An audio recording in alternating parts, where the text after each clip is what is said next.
Bom dia, pessoal. Quase boa tarde já, né? 11h40 da manhã.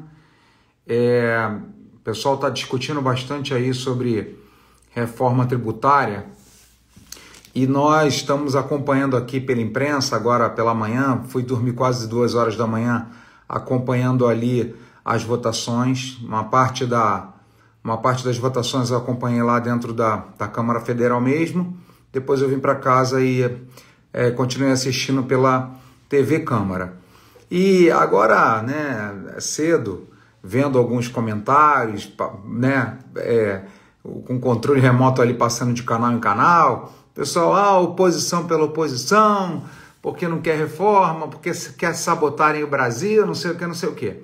Então eu queria, enquanto senador da República do Estado de Santa Catarina, enquanto membro do parlamento, queria colocar algumas posições, algumas questões para nós juntos refletirmos e vocês entenderem a posição do senador Jorge Seife e, logicamente, de grande parte, se não todo o Partido Liberal. Eu sou um senador de Santa Catarina, correto? Eu quero perguntar para quem está nos acompanhando aí, do Paraná, de Santa Catarina e Rio Grande do Sul, quantos deputados dos estados do sul do Brasil estiveram no grupo, junto ali com o relator, discutindo as propostas e como impactariam os estados do sul do Brasil? Você sabe quantos parlamentares de direita, quantos parlamentares de centro e quantos parlamentares de esquerda participaram ali do sul do Brasil, participaram das negociações? Sabe quantos? 0. Nenhum parlamentar. Vocês acham isso salutar? Vocês acham isso saudável? Afinal de contas, os estados, né, especialmente Sudeste e Sul, são quem pagam, na verdade, as contas do Brasil. Santa Catarina, por exemplo, como o nosso próprio governador Jorginho Melo costuma dizer, nós a cada R$100 enviados para Brasília, retornam R$10 da União para o nosso estado. Vocês acham correto nós que pagamos a conta não participarmos dessa discussão? Então, essa é uma primeira crítica que eu faço sobre o texto da reforma. Segunda questão, eu fiz aqui uns pontos para debater aqui com vocês, conversar com vocês. E lógico, né, que eu saiba, né, e que vocês também, o Paraná, Santa Catarina e Rio Grande do Sul ainda fazem parte da República Federativa. Então, de forma nenhuma, poderiam ter sido preteridos dessas discussões. Ainda que fosse com o deputado de esquerda, não tem problema, mas um representante ali dos estados do Sul, o que não aconteceu, né? Outra coisa, vocês sabem que a PEC 45, que é o texto da reforma tributária, vocês sabem quem propôs em 2019? O ministro Paulo Guedes, com o então presidente Bolsonaro e a equipe econômica. Mas Seife, se foi o presidente Bolsonaro, o Paulo Guedes, que lá atrás iniciaram, né, as discussões aí da reforma tributária, por que vocês estão se colocando contra e falando e criticando? Simplesmente porque a PEC 45 foi completamente desfigurada. Foi totalmente desfigurada do que nós propusemos lá atrás. Só para vocês saberem, sabe qual era um dos índices ali de taxa de cobrança de impostos que tinha na PEC 45 original? Era 12 ou 12,5%. Sabe para quanto foi? 25%. Simplesmente do dia para a noite dobraram a alíquota. Sabe quem vai pagar essa conta? Você que está me assistindo. Então, é uma segunda crítica que foi completamente desfigurada para vocês verem que não é uma oposição por oposição. Nós somos, pessoal, reformistas de natureza. Quem fez as maiores reformas do nosso Brasil, você pode gostar do presidente Bolsonaro ou não, você pode gostar do Paulo Guedes ou não, a equipe econômica do presidente Bolsonaro com Paulo Guedes foram quem fizeram as principais reformas dos últimos 50 anos no Brasil. Aí a gente pode falar marco saneamento, marco das ferrovias, podemos falar da reforma a trabalhista, foi lá com Temer, a reforma, marco do saneamento, oh meu Deus, enfim, são 8 ou 9 marco das hidrovias, né, que é a rota do mar. Então, várias questões que já foram propostas por nós. Então, nós somos reformistas. A reforma tributária é urgente. Ninguém aguenta mais pagar tanto imposto. A pior profissão para mim do Brasil, de longe, é a questão dos contadores. É uma loucura, né? É um manicômio tributário o Brasil. Ninguém trabalha com cobrança de impostos e com tantos impostos como o Brasil. E realmente, indubitavelmente, ninguém está colocando isso em discussão. Nós precisávamos discutir reforma trabalhista, reforma tributária no Brasil. Outra coisa, imagina que você votou num deputado federal, beleza? Para te representar, porque as ideias deles, né? Quando você deu o seu voto, quando você votou em Jorge Seife, quando você votou em Jorginho Melo, quando você votou em Daniel Freitas, quando você votou em Júlia Zanata, quando você votou no Pezente, quando você escolheu seu deputado federal, é para ele o quê? Ser um porta-voz, é um cara, é uma pessoa que vai representar tuas ideias, segundo o que ele se comprometeu contigo na campanha eleitoral, beleza? Você gostaria que o seu deputado votasse sim ou não dentro de uma proposta que até os últimos minutos estava sofrendo alterações sem ler a proposta? Eu estou falando de ler. Eu vou votar uma reforma tributária no Brasil que vai mudar a vida de todo mundo. Uns vão pagar mais, uns vão pagar menos. Tem impacto no pão que eu como, tem impacto no carro, tem impacto no aluguel, tem impacto no plano de saúde. Vocês acham que o seu deputado que você elegeu, independente de onde você esteja me assistindo no Brasil, ele deveria ler esse texto? Pois é, sabe quanto tempo os deputados, e também não é questão ideológica, os deputados tiveram para ler 150 páginas da versão final do texto da reforma tributária? Nem 30 minutos.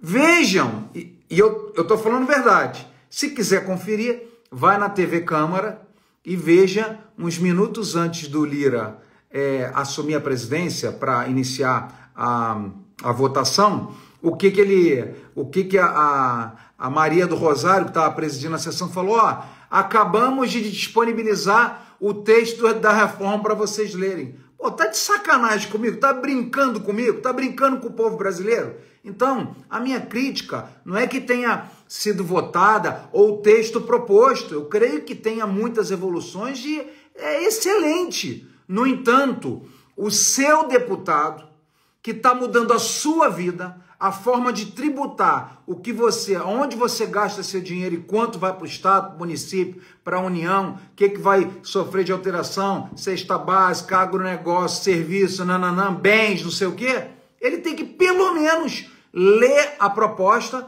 para ele falar: pô, olha, esse texto aqui eu voto sim, não, esse texto aqui eu voto não concordo, ó, tem uns trechos bacanas aqui, mas outros eu quero emendar, eu quero modificar. Os deputados, ninguém teve chance, teve oportunidade de fazer a leitura final do relatório. Então eu acho também atropelado. Para que essa pressa, pessoal? Me diz, nós não estamos 50 anos esperando uma reforma tributária? Vocês acham que mudar de julho para votação para agosto mudaria alguma coisa?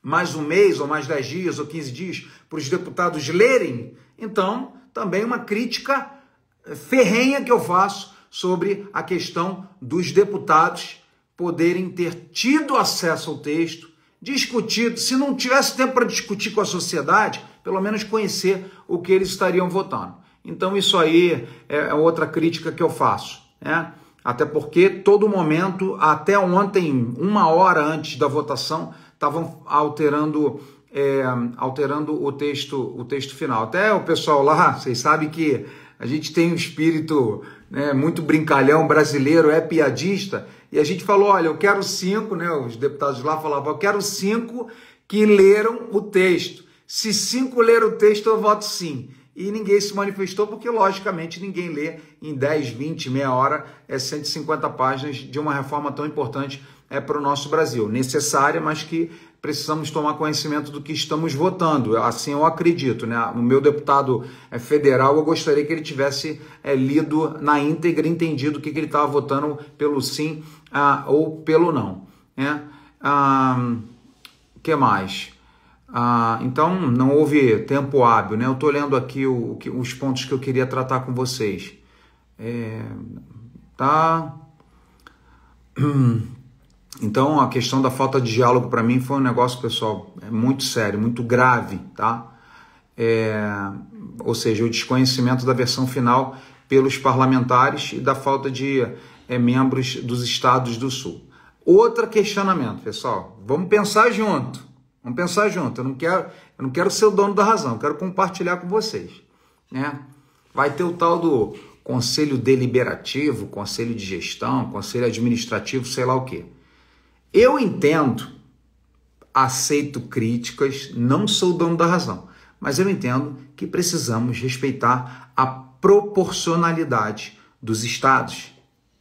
Não dá para ter um conselho com um membro de cada estado brasileiro e ter o mesmo peso, porque tem estado que recebe muito mais da União do que outros. Outros pagam muito mais a conta, outros recebem muito mais recursos. Então, um conselho que vai ter um membro de cada estado com o mesmo peso, não concordo. Não concordo. São Paulo, né, a região Sudeste-Sul, me parece que quase 60% da população, 50 e poucos por cento da população, vivem nesses estados. E são estados também que pagam a maior parcela, que contribuem mais com o Brasil. Então, eles têm o mesmo peso dentro do Conselho? Não entendo que seja dessa forma e estou aberto, sem dúvida nenhuma, ao contraditório aí, tá? Ok.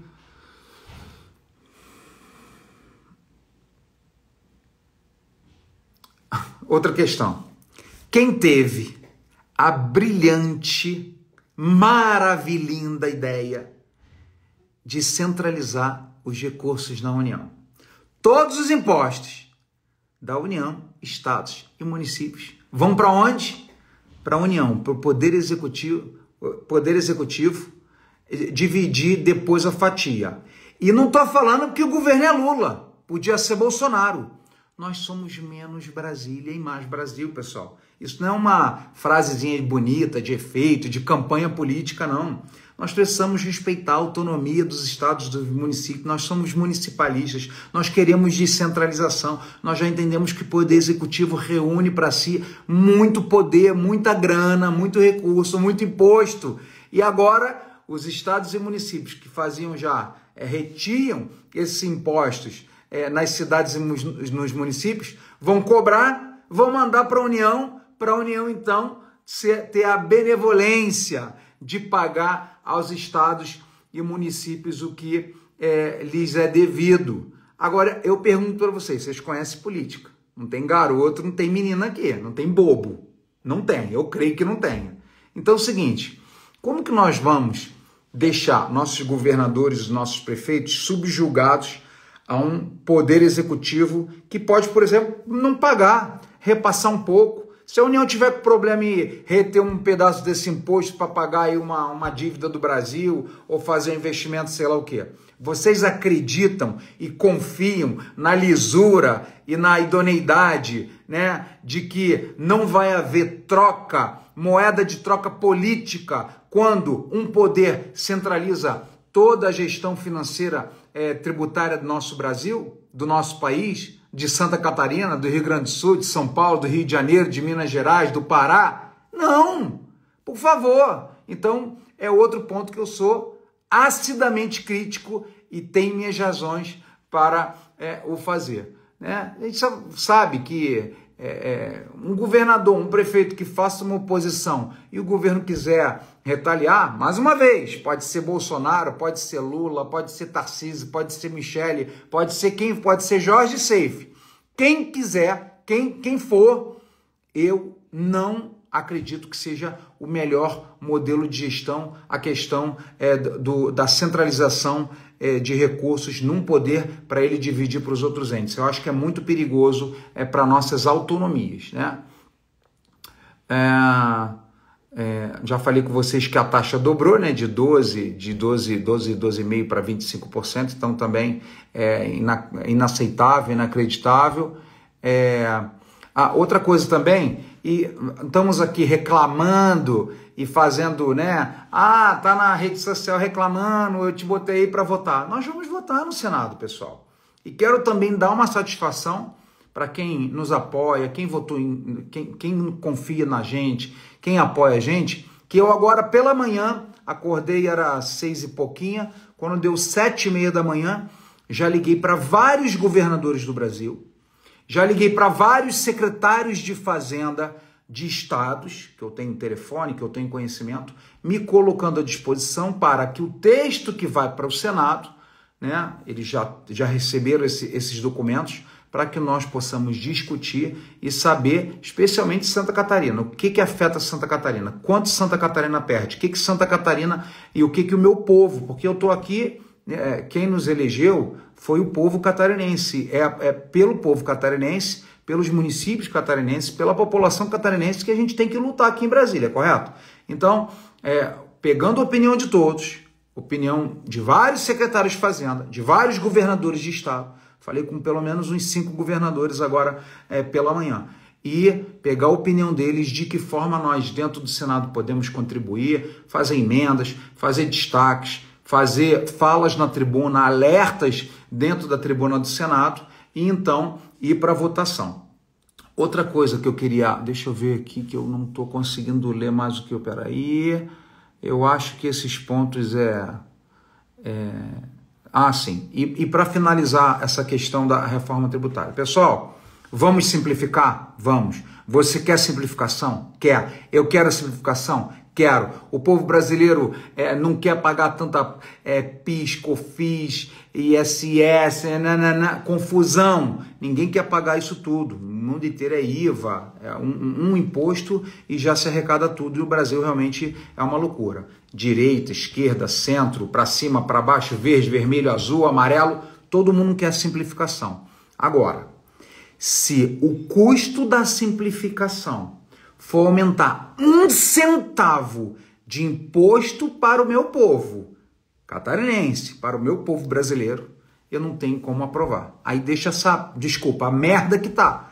Porque nós já somos o povo que no lombo do brasileiro já pesa as maiores cargas tributárias do planeta. Somos recordistas, estamos lá no topo da lista.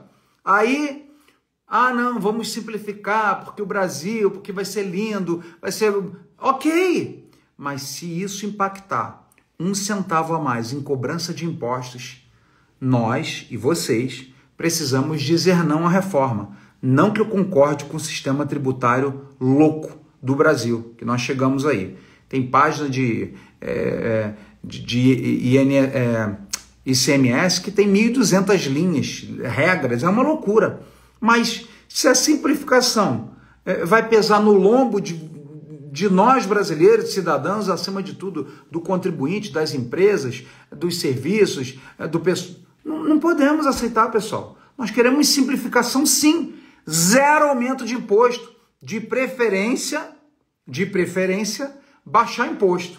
Mas não é possível, porque o Brasil é isso, aquilo, beleza, é um negócio mais a longo prazo, beleza. Mas não pode significar 1 centavo a mais nas costas do cidadão brasileiro. Então, esse é o nosso compromisso com vocês. Eu acho que já estou aqui mais 10 minutos, sei lá. Eu não quero me alongar muito aqui na live, mas deixando para vocês claro nossos posicionamentos. E quero também desmistificar algumas questões. Normalmente eu leio, se não todos os comentários das minhas postagens, que eu gosto bastante. Essa é digamos assim, a nossa recompensa. saber que vocês estão nos acompanhando, que vocês se sentem representados, é ouvir críticas também, isso é muito legal. Essa é a nossa paga, a nossa recompensa enquanto político, de saber que pelo menos a maioria está do nosso lado, está entendendo, está gostando, tem críticas, tem posicionamentos que para nós também não dá para rodar todos os 295 municípios de Santa Catarina todo dia. Então é a forma de a gente estar interagindo e eu entendendo o posicionamento, a preocupação do cidadão que paga o meu salário enquanto servidor público, enquanto senador da República. Então a maioria são comentários excelentes e tal, mas alguns comentários, ontem por exemplo, vocês são maioria, não fazem nada, não sei o quê. Pessoal, a caneta de um parlamentar, ela tem um peso, um voto. E nós, eu não sei quem colocou isso na cabeça, nós somos maioria. Nós somos maioria aonde? É só fazer conta. Faz conta, pelo amor de Deus. Conheça a composição do Senado Federal, conheça a composição da Câmara dos Deputados. Comparando com a última legislatura, nós ganhamos mais espaços dentro da Câmara do Senado. Excelente. Mas dizer que hoje nós somos maioria não é uma verdade. É uma falsa afirmação. Direita dentro da Câmara nós não chegamos a 150 e dentro do Senado nós não chegamos a 20. Saibam disso. No final, a esquerda também não tem maioria. Sempre a maioria acaba ficando no centro, o pessoal chama de centrão, mas é o centro, que uma hora vota com a esquerda, uma hora vota com a direita. Aí os motivos de cada um deve ser por ideias, né? Imagino, e quero crer que são por ideias, que às vezes votam com a esquerda, às vezes votam com a direita. Mas outra grande preocupação no dia de ontem foi o tanto de emendas parlamentares que foram liberadas, cerca de 7 bilhões de reais. B de bola, 7 bi. Então, se a reforma, ontem eu estava até trocando uma ideia lá com alguns deputados e fiz um videozinho com o Gayer lá. Se a proposta é boa, não precisa comprar voto, não precisa barganhar com o deputado, não precisa botar a faca no pescoço. Porque no final o deputado precisa das emendas para investir nos seus estados, para ajudar suas populações, seus municípios. Beleza, isso é legítimo, bacana, ok. Assim que funciona a política no nosso Brasil. No entanto, o cara do dia para a noite propor e liberar 7 bilhões de emendas, aí realmente eu começo, aí me deem o direito de pensar que a reforma não era tão boa assim e que precisou de um incentivo para que isso fosse votado. Não estou sendo leviano, nada, a informação está na imprensa de tanto que foi liberado de emenda, de verba, etc. E cabe a nós, agora o Senado Federal, maturar esse texto para que cheguemos aí a um bom termo. Né? Não teremos nunca nenhuma legislação perfeita que atenda a todos, com certeza não. Mas chegaremos aí ouvindo os governadores, ouvindo o secretário de Estado. Falei com o Jorginho Melo, falei com o Cleverson, aí, que é o nosso secretário de Fazenda agora cedinho, falando com outros setores, FIES, que vou falar com esse povo todo, quero reunir e fazer aqui o meu papel realmente de defesa dos catarinenses e do povo brasileiro, especialmente no que tange a não aumentar carga tributária para vocês. Com essas palavras eu me despeço. O pessoal está pedindo para falar aí sobre a questão do Tarcísio, não sei o quê. O Tarcísio é um grande amigo, é um grande irmão, é um governador que tem todo o meu respeito, é um cara do time, é um cara que foi eleito pelo presidente Bolsonaro. Tive a honra de trabalhar com ele quando eu estava na pesca, ele era da infraestrutura. E não existe briga, não existe guerra, isso é narrativa da extrema imprensa. Como eles me chamam de extrema-direita, então eu tenho todo o direito de falar. A extrema imprensa mentirosa quer fazer realmente polemizar, né? Como é que é? A treta never ends, né? Então, é treta de imprensa para ganhar clique, para ganhar fofoca, para ganhar destaque. Não tem briga, não tem cisão, não tem separação, não tem nada. Tivemos uma reunião que foi realmente acalorada, as pessoas estavam criticando o posicionamento do Tarcísio. Eu acho legítimo, também acho legítimo se o Tarcísio teve acesso ao texto e se concordou, se é bom para a população de São Paulo, o dono do mandato do Tarcísio é o Tarcísio, o povo de São Paulo votou nele para isso. E não tem traição, não tem nada disso, pessoal, tudo mentira, porque eu tenho acompanhado isso já, né, desde sempre, especialmente nessa última semana. Então não caio nessa narrativa, que eu acho que no fim eles querem desqualificar a direita, querem de alguma forma plantar sementes da discórdia contra nós. Seif, mas eu acho que o Tarcísio errou, fica aí a teu critério, no teu julgamento. Eu acho que o Tarcísio se reuniu com o Haddad. Mas ele tirou fotinho com o Haddad. Pessoal, a gente não pode ser infantil, temos que ser um pouco maduro, um pouquinho pelo menos. Não é o Haddad se reunindo com o Tarcísio, é o governador do maior estado do Brasil se reunindo com o ministro da Fazenda do Brasil. Goste você ou não do Haddad, goste você ou não do Tarcísio. Eles precisam se reunir porque nós estamos falando de uma reforma tributária num Brasil dentro do Brasil chamado São Paulo. É o estado que é o maior consumidor, maior arrecadador de impostos, maior prestador de serviço, um grande estado do agronegócio, E eles precisavam conversar. Se ele se antecipou em dizer que 95%, eu não concordo com essa visão que 95%, para mim, na minha visão, pelo que eu li o texto, pelo que nós temos lido e entendido, para mim, para Santa Catarina, e sem demérito nenhum, nem para mim, nem para o Tarcísio, eu entendo, eu não concordo com 95% dessa reforma, não concordo mesmo. Mas se ele teve entendimento, beleza, tranquilo, é um posicionamento dele e eu vou, dentro do Senado, dentro das minhas atribuições de senador da República, lutar pelo povo de Santa Catarina. Mas esqueçam conversa, treta, cisão, o Tarcísio foi para lá, foi para cá, Bolsonaro, e ele não falou. Pelo contrário, eu achei muito nobre, agora engatei na conversa, eu achei muito nobre do presidente Bolsonaro ter levado ele lá na reunião do PL, que é uma sinalização do presidente Bolsonaro dizer, o Tarcísio é do time, é do grupo, nos elegemos juntos, trabalhamos juntos e tal. E não estou falando de pauta ideológica, pessoal.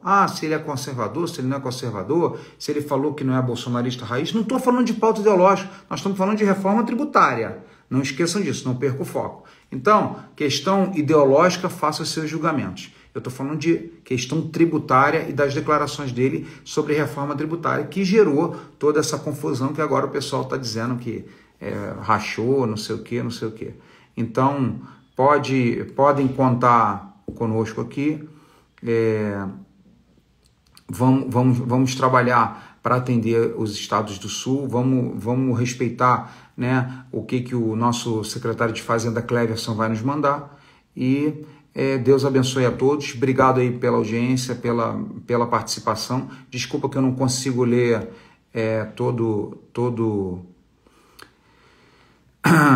todos os comentários aí, mas estamos juntos. Contem conosco aqui no Senado Federal e nós vamos, com certeza, especialmente o que nós vimos aí de falhas, que eu acho que trazem dúvidas e fragilidades para a população catarinense, para a população brasileira, nós vamos trabalhar dentro do Senado Federal, ouvindo vocês e lendo o texto, que os deputados ontem, tenho certeza, não leram. Um abraço grande aí, Deus abençoe. Daqui a pouco a gente está lá na Câmara para acompanhar as votações. Tchau, tchau.